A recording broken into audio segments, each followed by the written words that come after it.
শত বছর আগে ভাগ হয়ে যাওয়া পূর্বপাড়া পশ্চিম পাড়া, যা একসময় ছিল রূপনগর। পূর্ব পাড়ার মোড়ল ও পশ্চিম পাড়ার মাতব্বর পরিবার শত বছরের বিবাদ এখনো ঐতিহ্যের মতো বাঁচিয়ে রেখেছে। দুই পরিবারের জন্য বছরে দুই একবার পূর্ব পাড়া পশ্চিম পাড়ার মধ্যে হয় রক্তক্ষয়ী সংঘর্ষ। আব্দুর রহমান, আব্দুর রহমান!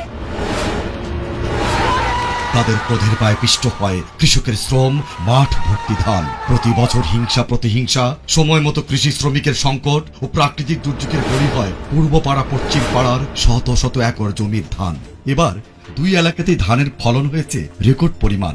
কৃষকের মুখে ফুটেছে সচ্ছলতার হাসি, তবু মনে সংশয়, মোড়ল মাতব্বরের ক্রোধের পায়ে পিষে যাবে না তো? মাঠ ভর্তি পাকা ধান, কিষাণ সংকট, তার মধ্যে মাতব্বরের ছেলে রহমানকে ধুমধাম করে বিয়ে করাচ্ছে।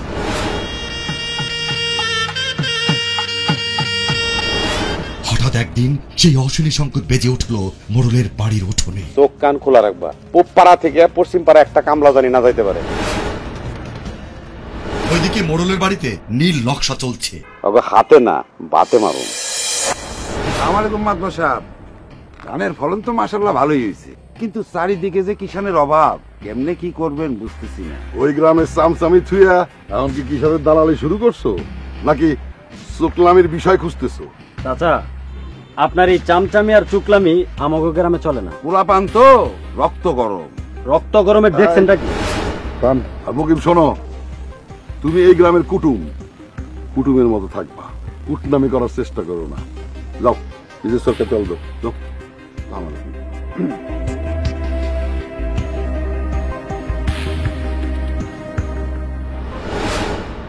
কি ব্যাপার মাতবর সাহেব, সবাই চিন্তিত মনে হইতেছে? মুকিত, তুই তো পশ্চিম পাড়া গেছিলি, পশ্চিম পাড়ার কি অবস্থা রে? ওই গ্রামে তো চিন্তা ভাবনা কোনো রেশই দেখলাম না, পুরাটাও বিয়াদব। আমারে কয় কি জানেন, আমি বলি আপনার চামচা। তেমন খারাপ কিছু কয় না। আম্মা যান, আপনি ঘরে যান। শোনো মিয়ারা, পশ্চিম পাড়া শিক্ষা দেওয়ার উচিত সময় এখনই। ওগো আনন্দ ফসল হারা শোকে পরিণত করতে।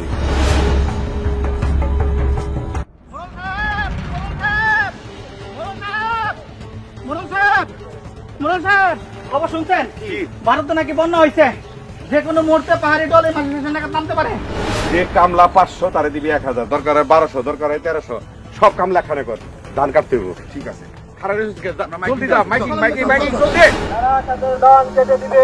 তাদেরকে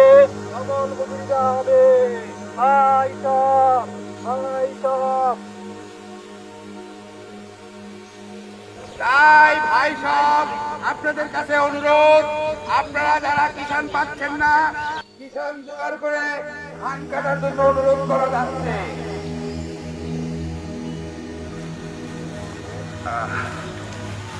3-4 দিন মাইকিং করে কোনো লাভ হলো না।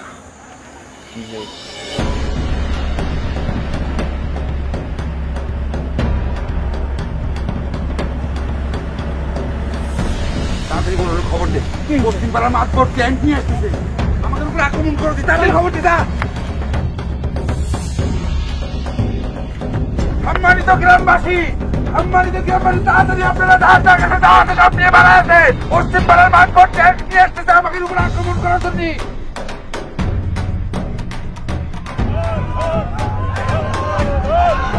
পশ্চিম পাড়ার মাতব্বর লোকজন লিয়ে আম গ্রামে ঢুকে পড়ছে, লগে 2-3টা ট্রায়াঙ্গল লয়ে আইছে।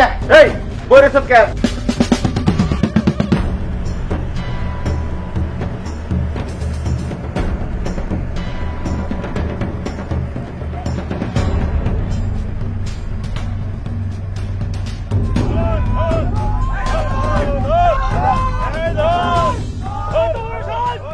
আপনার এই গ্রামে কি চান?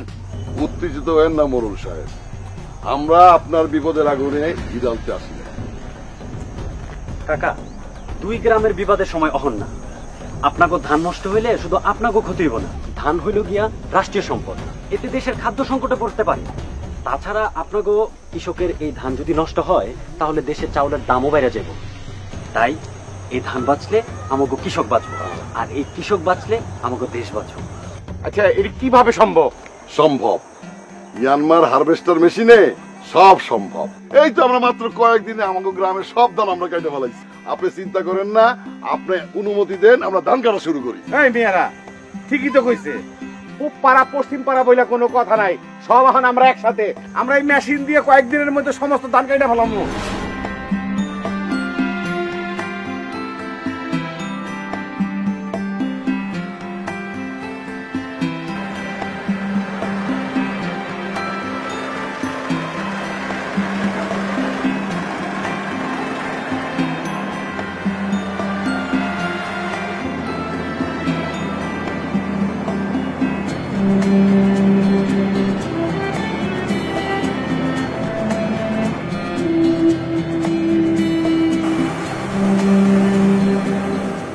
আচ্ছা মাদবর সাহেব, আপনার এই আজব মেশিনের খবর দিল কে? আমার লক্ষ্মী বৌমা সন্ধান দিছে। আব্বা, আপনিও কি ধান কাটা নিয়ে চিন্তায় আছেন?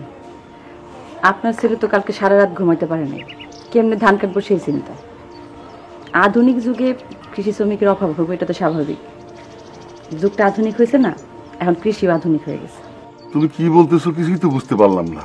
আব্বা, প্রতি বছর ধান কাটার সময় কৃষকদের অতিরিক্ত টাকা খরচ হয়, এরপরেও সময় মতন কিষাণ খুঁজে পাওয়া যায় না। তাই সরকার প্রতি বছর ধান কাটার মেশিনের উপরে অনেক ভর্তুকি দিতেছে। আব্বা চলেন আমরা কৃষি অফিসে যাই, গিয়া এসিআই এর ইয়ানমার হারভেস্টার মেশিনটা নিয়ে আসি। এটা আনলে পরে সবার ধান কাটার চিন্তা যেমন দূর হইব, তেমনি সময়ও কম লাগবো, খরচও কমে যাবে। আব্বা আমি আপনার বুঝাইতেছি, আপনার ফোনটা আমার দেন, আপনার আমি দেখাই।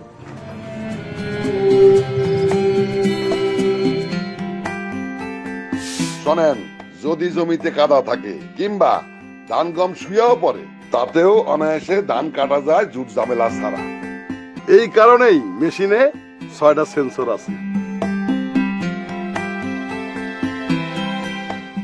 ধান মারার পরেও খড় আস্ত থাকে। সার্ভিসিং, খুচরা যন্ত্রাংশ, সব সুযোগ সুবিধা এখানে আছে।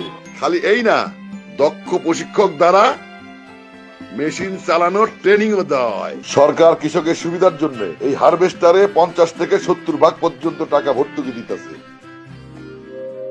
খরচ কম, লাভ বেশি।